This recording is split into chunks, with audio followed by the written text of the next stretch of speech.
ఈరోజు సేమియా ఉప్మా చేసి చూపిస్తాను మీకు. దానికోసం ఫస్ట్ ఒక గ్లాస్ సేమియా తీసుకున్నా. ఒక గ్లాస్ సేమియాకి 2 గ్లాసుల వాటర్ తీసుకున్నా నేను. వాటిని బాగా వేడి చేసుకోవాలి ఫస్ట్. ఇప్పుడు ఈ నీళ్ళు బాగా మరిగినాయి కదా, దీంట్లో సేమియా వేస్తున్నా. మంచిగా ఒకసారి కలిపి కొద్దిసేపు ఉడకబెట్టాలి సేమియాని. సేమియా ఉప్మా కోసం ఒక ఉల్లిపాయ పెద్దది, తర్వాత ఒక 10 పచ్చిమిరపకాయలు, కొంచెం మినపప్పు, కొంచెం శనగపప్పు తీసుకున్నా, ఒక చిన్న ఆలు తీసుకున్నా, కొంచెం కొబ్బరి, కొంచెం కొత్తిమీర కూడా తీసుకోవాలా.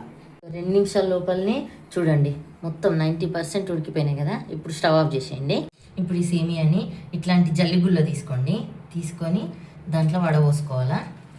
ఈ సేమియా మొత్తం దీంట్లో వేసేయండి, వాటర్ మొత్తం పోతాయి. అప్పుడు ఒక కడాయిలో కొంచెం ఒక 3 టేబుల్ స్పూన్ల ఆయిల్ తీసుకోండి.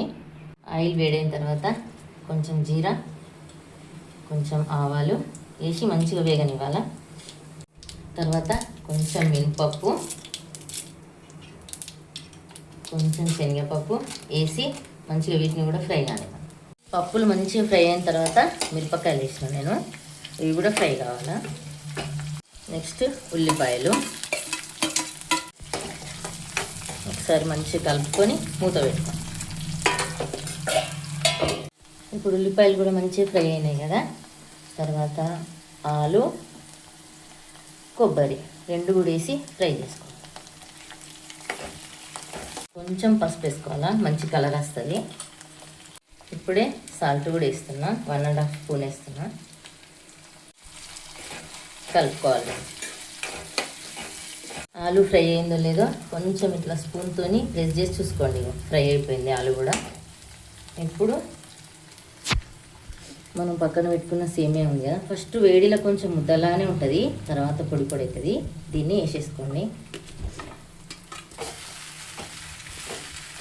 చూడండి కొంచెం ముద్దలా కనిపిస్తుంది, కొంచెం కలుపుకుంటే పొడి పొడి అవుతుంది.